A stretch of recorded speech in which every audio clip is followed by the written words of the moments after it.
She walked aboard the aircraft and took her seat in first class, eyes cast down to avoid the stares.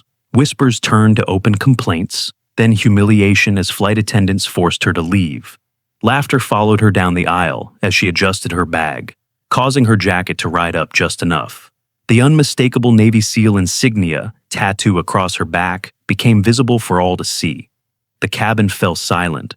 When the pilot emerged and spotted the tattoo, his face drained of color. He recognized exactly who she was. From which city in the world are you watching this video today? If this story touched you, please consider subscribing for more stories that honor those who serve without seeking recognition. Athalia Desjardins moved through San Diego International Airport like a shadow, efficient, unnoticed, and preferring it that way. 15 years in naval special warfare had taught her to blend into any environment, though today she wasn't trying to disappear. She was simply being herself, a woman in worn jeans and a leather jacket that had seen better days, hair pulled back in a practical bun, eyes constantly scanning her surroundings from habit. The first-class boarding call for Flight 237 to Washington, D.C. echoed through the terminal. Athalia shouldered her weathered duffel bag, the same one that had accompanied her to 4 continents, and joined the line, boarding pass in hand. The businessman ahead of her, dressed in an immaculate charcoal suit, gave her a sidelong glance before returning to his phone conversation about quarterly projections. She ignored him. The message from her brother burned in her mind. Dad's condition worsened. Doctor says days, not weeks. Please hurry. After 15 years of answering every call except the ones from home, she was finally going back. Too late, perhaps. The gate agent barely glanced at her boarding pass, focused more on the suited passengers ahead and behind. Athalia strode down the jet bridge with the efficient gait of someone who never wasted movement. As she stepped aboard, the lead flight attendant's smile faltered momentarily as she looked at Athalia's casual attire, then recovered with professional quickness. "Welcome aboard," she said, tone neutral. "First class is to your right." Athalia found her seat in first class, 1C aisle, and stowed her bag efficiently. Around her, business people and well-heeled travelers settled in with practiced entitlement. Across the aisle, Marcus Langley, a man in his mid-50s with the confident posture of someone who expected the world to bend to his preferences, frowned at her arrival. "Excuse me," she said quietly, needing to access her seat. Marcus made a show of sighing and shifting his legs, not quite standing. "I think you might be in the wrong section," he said, just loud enough for nearby passengers to hear. Athalia simply showed her boarding pass. 1C. She settled into her seat, keeping her movements contained as she'd learned to do in spaces where detection meant death. Her phone vibrated, another text from her brother. "Where are you? He's asking for you." The announcement came. A weather system had delayed their departure, 40 minutes, possibly longer. Ismina Parrish, a flight attendant with a practiced smile, approached offering pre-flight beverages. "Just water, please," Athalia said. "Champagne," Marcus countered loudly, then added to the passengers around him. "May as well enjoy the perks we pay for, right?" Several passengers laughed. Athalia simply looked out the window, where storm clouds gathered on the horizon. She'd weathered worse than this, both literally and figuratively. In the row behind her, 2 women in designer clothing spoke in voices meant to be overheard. "Standards really have slipped," one said. "I remember when people dressed properly for first class." "Maybe she won an upgrade," the other replied with a chuckle. "Those online contests, you know." Athalia didn't react. She'd been through hostage extractions in Taliban territory. Airline passenger commentary barely registered as conflict. Still, a familiar tension worked its way up her spine, the hypervigilance that never fully left, even years after leaving active field operations. As time passed and the delay stretched, the atmosphere in first class grew increasingly tense. Marcus became the unofficial spokesperson for passenger discontent, making increasingly loud comments about incompetence and wasted premium fees. Lucian Thorne, a younger executive 2 rows ahead, kept turning back to join the commiseration. "At these prices, they should at least keep us informed," he said, shooting a glance at Athalia as if she were somehow responsible for the declining standards he perceived. When Humana returned with Dorinda Cavendish, the head flight attendant, Athalia sensed trouble before they reached her. "Miss Desjardins?" Dorinda spoke with professional detachment. "I'm afraid there's been a booking error. We need to relocate you to economy class." Athalia looked at her boarding pass, then back at Dorinda. "This says 1C. "Yes, but our manifest shows," Dorinda began. "Finally," Marcus interrupted, "some standards still exist." Dorinda lowered her voice. "I apologize for the inconvenience, but we need this seat for another passenger. We can offer you credit toward a future flight." Around her, Athalia noted the satisfied smirks. She'd faced enemy fire with less hostility than these expressions. For a moment, she considered arguing. She had every right to be there, but years of discipline made her choose the path of least resistance. "Fine," she said quietly, gathering her bag. As she stood, Marcus muttered just loud enough, "Some people just don't belong up here. You can always tell." Lucian Thorne actually took a photo of her as she moved past, thumbs working on his screen. Guess the airline's upgrading anyone these days. Flight fails. The walk of shame through the premium cabin felt longer than any mission extraction. Athalia kept her eyes forward, her face impassive. In economy class, Bennett Harlow, another flight attendant, led her through packed rows. "We're completely full due to the weather cancellations," he explained nervously. "We're trying to find you a seat." Athalia stood in the crowded aisle, holding her duffel as passengers stared. Military training had prepared her for many things, but the particular sting of public humiliation wasn't in any manual. She shifted her bag to her other shoulder, causing her jacket to ride up slightly at the back. A young woman seated nearby caught sight of something and straightened, eyes widening slightly. But Athalia adjusted her jacket quickly, and the moment passed. "I can stand in the back until you find something," Athalia offered to Bennett, who looked increasingly uncomfortable. "We're required to have all passengers seated for takeoff," he explained, glancing back toward first class. "There seems to be confusion about the booking." Behind them, a few economy passengers had overheard the situation. An older woman huffed, "Must be nice to have them scrambling to make you comfortable." Athalia caught Bennett's eye. "I'll wait by the rear galley. Just tell me when you have a seat." As she moved toward the back, she passed a row where a small child was looking at her with curiosity rather than judgment. The girl, perhaps 7 or 8, leaned toward her mother and whispered something. The mother glanced up at Athalia, then back to her daughter, shaking her head. "No, honey, she's not a soldier. Just a lady who got downgraded." Athalia almost smiled at the irony.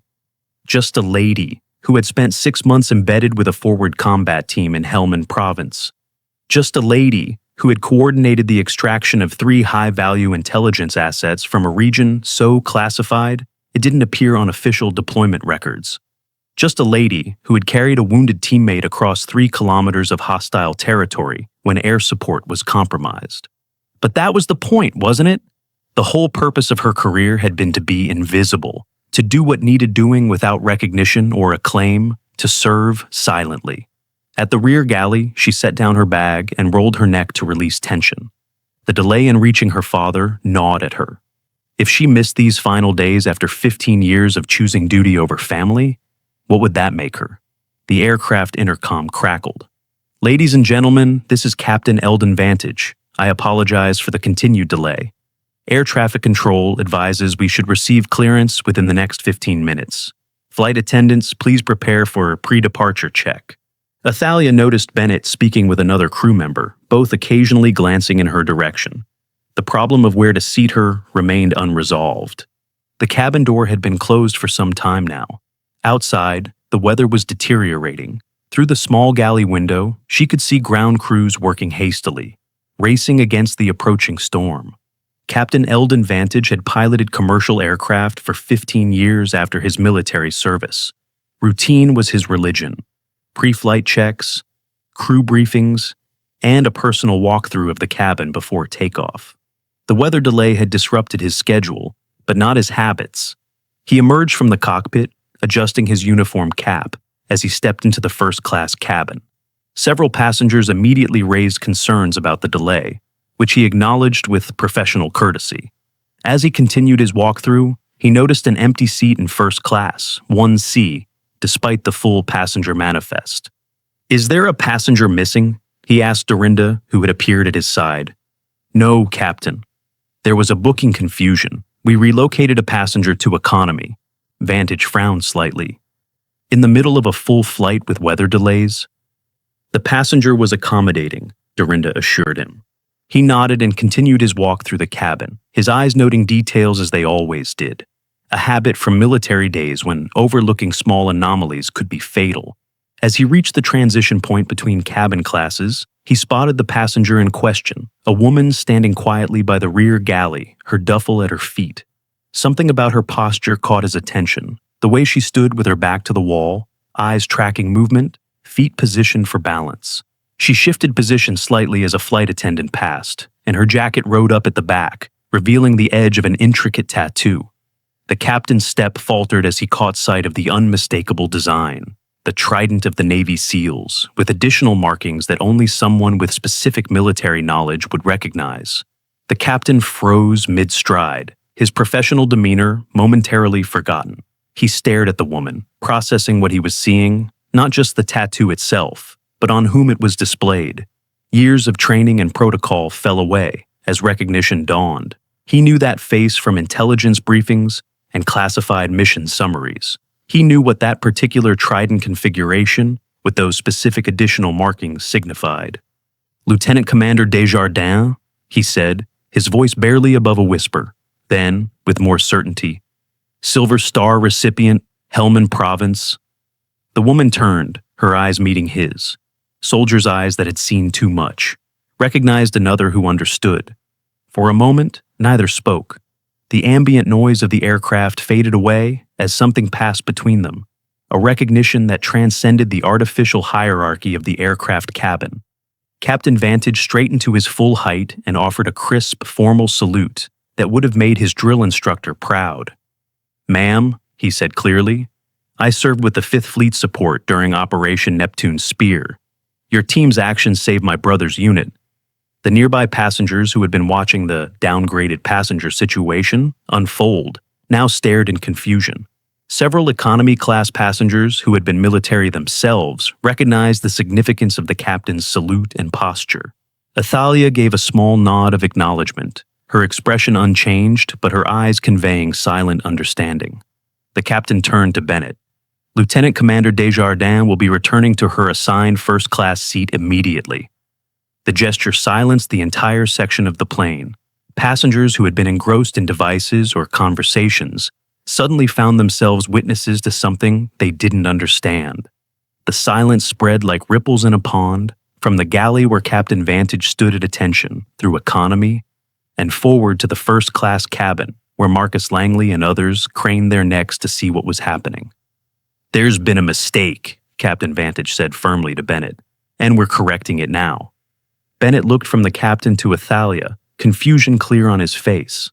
"Sir, this passenger is Lieutenant Commander Desjardins. She will be seated in her assigned first-class seat. Immediately." Dorinda had appeared behind the captain, her professional composure momentarily slipping. "Captain, there's been a booking issue that required—" "There's been a mistake," he corrected, turning to face her with an authority that brooked no argument. "One that reflects poorly on our airline and on our appreciation for those who serve. Lieutenant Commander Desjardins will return to her assigned seat in first class. That is not a request." Athalia retrieved her duffel bag, her movement still economical and precise. She didn't speak, didn't need to. The captain's recognition had done what 15 years of decorated service never had, made visible what she had spent a career keeping invisible. As they moved forward through the aircraft, passengers watched with newfound interest. The whispers began, spreading from person to person. "SEAL? But she's—" Neptune Spear was the Silver Star is for valor in. A young man in economy who wore a Marine Corps t-shirt stood as she passed, offering his own respectful nod. Captain Vantage escorted Athalia personally, walking slightly behind her right shoulder in a position of respect. As they reached the first-class cabin, Marcus Langley shrank visibly in his seat. The smirk had vanished, replaced by the uncomfortable look of a man realizing he'd made a grave miscalculation. Lucian Thorne was still holding his phone, but now seemed uncertain whether to take another photo or hide the device entirely. "Seat 1C, the captain announced, gesturing to Athalia's original seat, which remained empty. The passenger who had supposedly needed it was nowhere to be seen. Athalia stored her bag and sat down without fanfare. Captain Vantage remained standing in the aisle, addressing the first-class cabin. "Ladies and gentlemen, it's my honor to have Lieutenant Commander Desjardins aboard today. She's one of only 3 women ever to complete BUD-S training and serve with SEAL Team 6. Some of her missions remain classified, but I can tell you that many of us came home to our families because of officers like her." The captain's words settled over the cabin like a physical weight. Passengers who had been so quick to judge now stared with new eyes, some embarrassed, others curious, a few openly admiring. "We'll be taking off shortly," the captain concluded. "I trust everyone will have a comfortable flight." His eyes briefly met Marcus Langley's, the message unmistakable. As Captain Vantage returned to the cockpit, Jimena approached with a fresh glass of water, her hands trembling slightly. "I'm so sorry, Commander," she said quietly. "If I had known—" "You couldn't have known," Atalia replied simply. "That's rather the point." Jimena hesitated, then continued. "My cousin was stationed in Kandahar. He told stories about a female SEAL who extracted a surrounded unit when no one else would attempt the rescue. Was that?" Athalia gave a small nod but deflected. "I just did the job I was trained to do." Across the aisle, Marcus cleared his throat. I apologize for my earlier comments. I had no idea." Athalia cut him off with a simple statement. "You judge what you saw. Most people do." The words hung in the air between them, neither accusation nor absolution, merely observation. Lucian Thorne leaned forward from his seat. "Commander, I want to apologize for the photo. I've deleted it, of course." "Too late for that, I think," Atalia said, nodding toward a woman several rows back who was clearly typing on her phone, occasionally glancing up at Athalia. The news would spread. It always did. After years of operating in shadows, of being a ghost that governments could officially deny existed, she would become briefly visible. Perhaps that was fitting for her final mission, returning home. In the row beside her, an elderly man in a worn Veterans Affairs cap caught her eye and offered a respectful nod of acknowledgement, one soldier to another. His weathered hands bore the distinctive scars of someone who had seen combat up close. "Korea," he said simply, no other introduction needed. "Thank you for your service," Atalia replied, the words automatic but sincere. He chuckled softly. "Been hearing that a lot lately. Wasn't always that way. When we came home, nobody wanted to know." Athalia nodded in understanding. Different wars, different welcomes, but some things remained constant. The weight carried, the things that couldn't be explained to those who hadn't been there. "Your father?" the older veteran asked. Athalia looked at him in surprise. "The reason you're traveling," he clarified, "saw you check your phone. Had that look. Navy captain," she confirmed. "Cancer. They're saying days, not weeks." The man nodded, saying nothing more, but his eyes conveyed understanding. Some connections required no words. As the plane finally prepared for takeoff, Athalia's phone connected to the aircraft WIFI. Another text from her brother appeared. "They say he's hanging on by sheer willpower. He keeps saying he's waiting for you." She closed her eyes as the engines roared to life. For the first time in years, she allowed herself to feel tired, not the physical fatigue of training or operations, but the bone-deep weariness of holding herself apart for so long, of being always vigilant, always controlled, always the person others looked to for strength. The aircraft accelerated down the runway, pressing her back into the seat. As they lifted into the gray San Diego sky, Athalia felt a sense of transition more profound than the physical journey. For 15 years, she had lived between worlds, operating in spaces most people never knew existed, making decisions that would never be recorded in history books. Now she was going home, to a father who had set her on this path, who had understood the cost because he had paid it himself over 40 years of service. Captain Franklin Desjardins had never pushed her toward military service, had in fact initially discouraged it when she expressed interest in the academy. He had seen too much, lost too many. But when she persisted, When she demonstrated the same unyielding determination that had defined his own career, he had become her fiercest advocate. "If you're going to serve," he'd told her at her commissioning, "then serve with everything you have. Half measures get people killed." She had taken that advice to heart, pursuing the most demanding path available. When the SEALs finally opened Bud S to women on a trial basis, she had been among the first to apply, and the only woman in her class to complete the training. What followed was a career spent proving herself repeatedly, not just as a woman in special operations, but as an operator who could be trusted with the most sensitive missions. The aircraft leveled off at cruising altitude. Around her, the atmosphere in first class had transformed. The earlier hostility had given way to a strange mix of deference and curiosity. Several passengers were clearly discussing her, though they tried to be discreet. Dorinda approached, her professional demeanor firmly back in place, but now tinged with something like awe. "Commander, Captain Vantage asked me to convey his personal apologies for the misunderstanding. The airline will be reaching out formally to make amends." "That's not necessary," Athalia said. "Nevertheless," Dorinda insisted, "is there anything you need for the flight?" Athalia shook her head. Water and quiet were all she required. As Dorinda moved away, Athalia noticed the young girl from economy peeking around the cabin divider, staring at her with unconcealed curiosity. Their eyes met, and instead of retreating, the girl gave a shy wave. Despite herself, Athalia smiled and returned the gesture.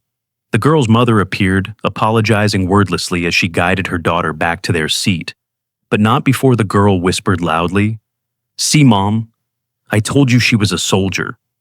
The mother's eyes widened as she looked back at Athalia, having clearly heard the commotion about the captain's recognition. She mouthed, "Thank you," before disappearing back into economy. Jimena returned with a fresh snack basket, offering it first to Athalia. "The captain mentioned you've been with SEAL Team 6. My brother serves too, Army Rangers. He's deployed right now." Athalia selected a protein bar. "Rangers are solid. What's his station?" "He can't say exactly. Somewhere in Africa." Athalia nodded. She knew exactly which operations were running in Africa, which units were deployed where, but maintained the expected discretion. "Tell him Trident sends respect when you speak to him next." Jimena's eyes lit up. "I will. He'll be thrilled." As the flight progressed, Athalia attempted to maintain her privacy, but word had spread throughout the aircraft. Passengers found excuses to walk past her seat. A few approached directly to express gratitude or share connections to military service. She received each interaction with the same quiet dignity, neither encouraging nor rebuffing the attention. This visibility was unfamiliar territory, more uncomfortable in some ways than actual combat zones had been. Marcus Langley had not spoken again, but she could feel his occasional glances. About halfway through the flight, he stood and moved to the lavatory at the front of the cabin. On his return, he paused beside her seat. "Commander, I want to," he began. "It's forgotten," she said, hoping to end the conversation quickly. He hesitated, then continued anyway. "My son wanted to enlist after high school. I talked him out of it. Thought he was destined for better things. Business school, following my path." He paused. "I've never told anyone this, but I think I was wrong. He's never found his purpose. Never had that look in his eyes, the one you have, the one that says you know exactly why you're here." Before Athalia could respond, the aircraft intercom activated. "Ladies and gentlemen, this is Captain Vantage. We've been cleared for an expedited approach into Dulles International Airport. Please return to your seats and fasten your seatbelts." Marcus nodded respectfully and returned to his seat. As the plane began its descent, Athalia found herself wondering what awaited her in Washington beyond her father's hospital room.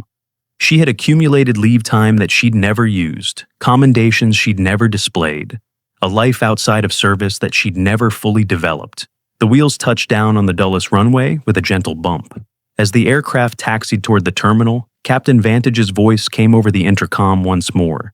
"Ladies and gentlemen, we've arrived at Dulles International Airport. Local time is 4:47 p.m. Weather is clear, temperature 62 degrees. Please remain seated until we reach the gate, and the fasten seatbelt sign has been turned off." There was a brief pause, then he continued. "On behalf of the entire crew, I want to express our deepest gratitude to those who serve our nation, especially those like Lieutenant Commander Desjardins, who ask for no recognition but deserve our highest respect. It has been our honor to bring you home, Commander." The cabin erupted in spontaneous applause. Athalia stared straight ahead, her expression neutral, despite the emotion threatening to break through her carefully maintained composure. As the plane reached the gate and the seatbelt sign was turned off, passengers stood and began collecting their belongings. Contrary to the usual rush, however, something remarkable happened. The first-class passengers, including Marcus Langley and Lucian Thorne, remained seated, waiting. Dorinda approached Athalia. "Commander, whenever you're ready." Athalia understood. They were waiting for her to deplane first, a small gesture of respect. It was unnecessary, even uncomfortable, but she recognized the meaning behind it. She collected her duffel bag and moved toward the exit. As she passed through first class, economy, and finally reached the aircraft door, she found Captain Vantage waiting, standing at attention. "Thank you for your service, Commander," he said formally, "and Godspeed with your father." Athalia nodded, words momentarily beyond her. Then, with the discipline that had carried her through the most difficult missions of her career, she straightened her shoulders and stepped off the plane, heading toward the one mission for which all her training had left her unprepared, saying goodbye. The Washington, D.C. hospital corridor smelled of antiseptic and fading hope. Athalia moved through it with the same quiet efficiency she'd shown her entire career, though her heart pounded with an emotion no training had prepared her for. Outside room 437, her brother Kieran waited, eyes red-rimmed from sleepless nights. "You made it," he said, embracing her with the desperate strength of someone clinging to their last lifeline. "How is he?" she asked, holding on. "For you, I think." Captain Franklin Desjardins lay amid white sheets that matched his pallor, monitors beeping in rhythm with his weakening heart. 40 years in the Navy had made him formidable. Cancer had made him mortal. His eyes fluttered open as Athalia approached, recognition bringing a smile to his gaunt face. "My girl," he whispered, "always on time when it matters." She took his hand, the same hand that had once pinned captain's bars on his collar, that had taught her to sail when she was 8, that had signed her academy recommendation with fierce pride. "I'm sorry it took so long," she said. He shook his head faintly. "You were where you needed to be."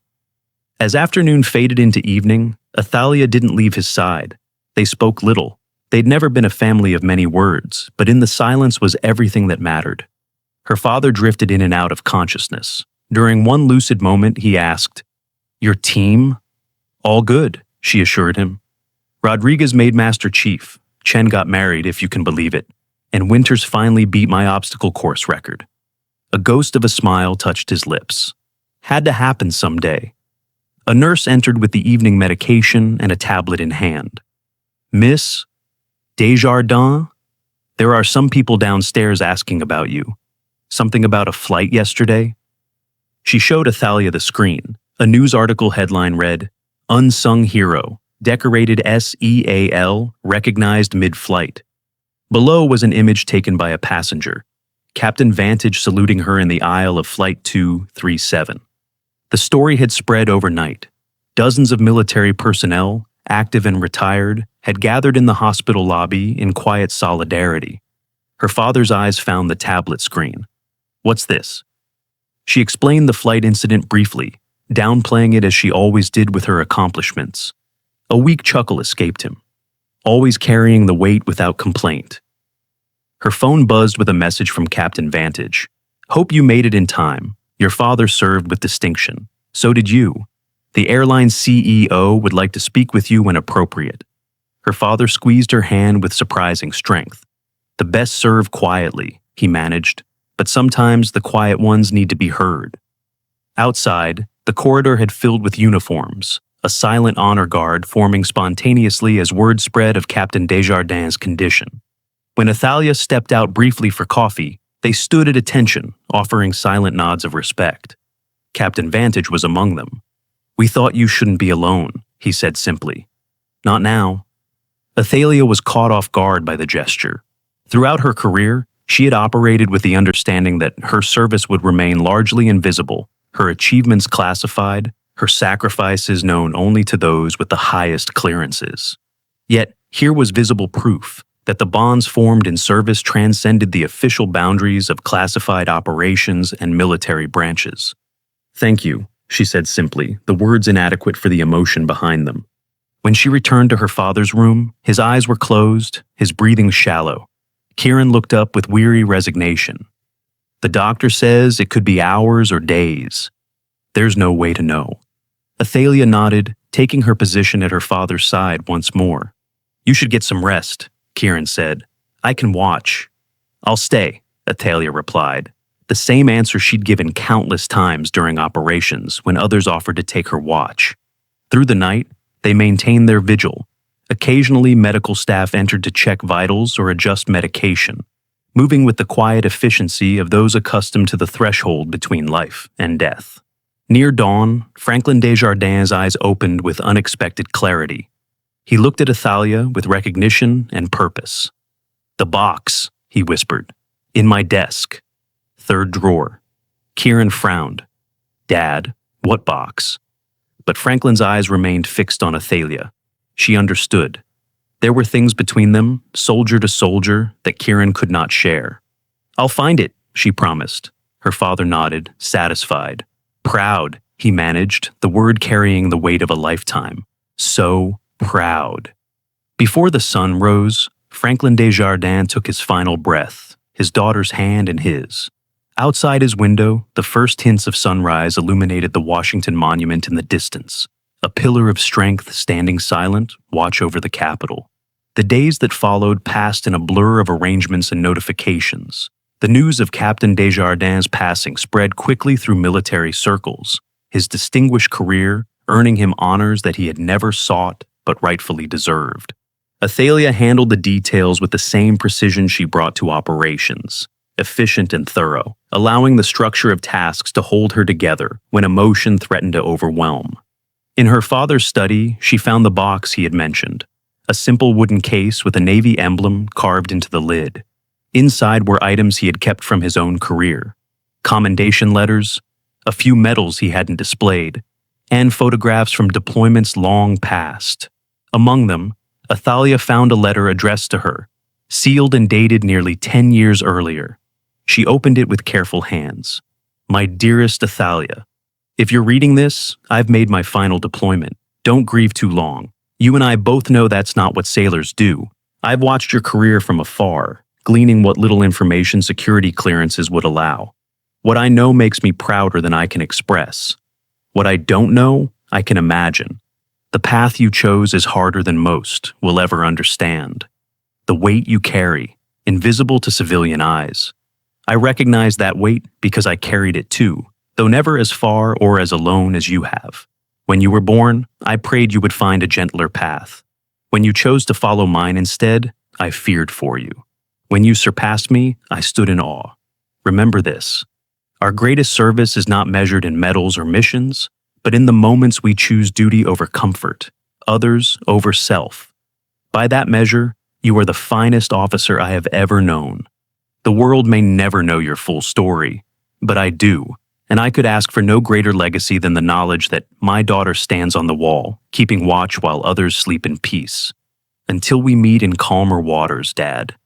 The letter blurred as Athalia fought back the tears she had controlled for so long. She folded it carefully, returning it to the box along with the other treasures of her father's life. The funeral at Arlington National Cemetery drew hundreds, a testament to the lives Franklin Desjardins had touched over his long career. Athalia stood straight-backed in her dress uniform, the medals she rarely wore catching the afternoon sunlight. Beside her, Kieran represented the civilian half of their family, the life that had continued while father and daughter served far from home. As the honor guard folded the flag with precise, reverent movements, Athalia found herself scanning the gathered crowd. Many faces she recognized from her father's career. Others were strangers, connected by the invisible threads that bound military families together across generations and branches of service. Near the back, she spotted Captain Vantage in his airline uniform, standing at respectful attention. Behind him, to her surprise, were several faces from Flight 237, including Marcus Langley. They had come to pay respects to a man they had never met because of a daughter they had almost dismissed. The folded flag was presented to Athalia with solemn ceremony, on behalf of the President of the United States and a grateful nation. She received it with steady hands, though her heart felt anything but steady. After the ceremony, a steady stream of mourners offered condolences and shared memories. Kieran handled most of the interactions, understanding that his sister's composure was maintained through careful distance. A naval officer in dress uniform approached, his insignia marking him as an admiral. "Commander Desjardins," he said formally. "Your father was one of the finest officers I ever served with. The Navy has lost a legend." "Thank you, Admiral," Athalia replied. He lowered his voice. "When you're ready to return to duty, there's a place for you at Naval Special Warfare Command. Your expertise is invaluable, especially in the new training programs." Athalia nodded non-committally. She hadn't thought beyond this day, beyond fulfilling her final duty to her father. As the crowd began to disperse, Captain Vantage approached. "Commander," he said, extending his hand. "I hope I'm not intruding." "Not at all," she assured him. "Thank you for coming." "Your father was highly regarded in the service," he said. "Even those of us in other branches knew the name Desjardins." Athalia nodded. "He never sought recognition." "The best never do," Vantage replied. Then, with slight hesitation, he added, "There's someone who would like to speak with you, if you're willing." He gestured toward Marcus Langley, who stood uncertainly at a respectful distance. Athalia considered for a moment, then nodded. Marcus approached with the humility of a man who had reconsidered many things. "Commander Desjardins, I wanted to express my condolences for your loss," he said, "and to apologize again for my behavior on the flight." "As I said then, it's forgotten," Athalia replied. "Maybe it shouldn't be," Marcus said quietly. "Maybe it's something I needed to remember." He paused. "My son enlisted yesterday. Army. After I told him about what happened on our flight." Athalia looked at him with new interest. "Why?" "He said he wanted to be part of something that mattered," Marcus replied. "Something bigger than quarterly reports and stock options. I think he's right." As they spoke, a young female Navy cadet approached hesitantly. She stood at a respectful distance until Athalia acknowledged her. "Commander Desjardins? I'm Cadet Embry Calloway," she said, coming to attention. "I just wanted to say, your service record, what's declassified anyway, it's been an inspiration." Athalia studied her, saw the determination, the fire, the same spark that had driven her past every barrier. "At ease, cadet," she said. "What's your specialization?" "I've applied to the BUD/S preparatory program," Embry replied, standing a little straighter. "They told me women couldn't make it through. That's why I applied." Something shifted in Athalia's expression, a rare glimpse of the passion that drove her beneath the disciplined exterior. "Remember this, Calloway," she said. "The uniform, the medals, the recognition, none of that makes you who you are. It's who you are that gives meaning to everything else." Embry nodded, eyes bright with determination. "Yes, ma'am." As the cadet walked away, Kieran joined his sister. "Dad would have liked her," he said. "He would have pushed her twice as hard as any male cadet," Athalia replied with a small smile. "Like he did with you." She nodded, gazing at the rows of identical white markers stretching into the distance. "He understood what it costs. And what it's worth." In the days that followed, Athalia remained in Washington, sorting through her father's affairs and considering her next steps. The leave time she had accumulated over years of refusing breaks stretched ahead of her, an unfamiliar freedom. One morning, she received a call from an unknown number. "Commander Desjardins, this is Grace Holloway, CEO of Atlantic Airways. I wanted to personally apologize for your experience on our flight." "That's not necessary," Athalia began. "I disagree," the CEO replied firmly. "What happened reflects poorly on our company values and our commitment to those who serve. Captain Vantage has brought the incident to my attention, and we're implementing new training for our staff as a result." After the call, Athalia sat in her father's study, surrounded by the remnants of his life. On his desk stood a photograph of her commissioning ceremony, father and daughter in matching naval uniforms, pride evident in his stance. Her phone buzzed with a text from Kieran. "Want to grab lunch? Mom's in town and asking about you." The relationship with her mother had always been complicated. Elizabeth Desjardins had divorced Franklin when the children were teenagers, unable to endure the constant deployments and the emotional distance that came with them. She had remarried, built a new life, away from the military culture that had defined their family for so long. "I'll be there," Athalia replied. As she prepared to leave, her gaze fell on her father's letter once more. "The world may never know your full story, but I do." Perhaps that had been enough once. Perhaps it still could be. But something had shifted on that flight. In that moment, when Captain Vantage had recognized not just her service, but her humanity. The invisible weight she had carried for so long had been, if not lifted, then at least acknowledged. In that acknowledgement lay a kind of freedom she hadn't known she needed. Outside, the spring sun warmed Washington's streets. Cherry blossoms drifted on the breeze, their delicate beauty a reminder of how fleeting life could be.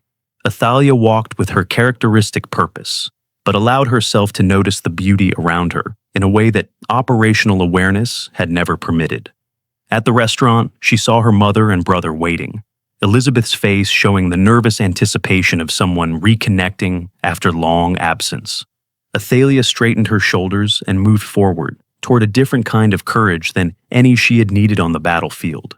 Have you ever known someone who never asked for recognition but deserved more than anyone else? Athalia Desjardins had never sought recognition. But in honoring her, perhaps others would learn to see past appearances, to recognize that valor wore many faces, and heroes rarely announced themselves. Some battles were fought in distant lands, others on commercial flights and in hospital rooms. All required courage, and sometimes the most powerful act of courage was simply coming home.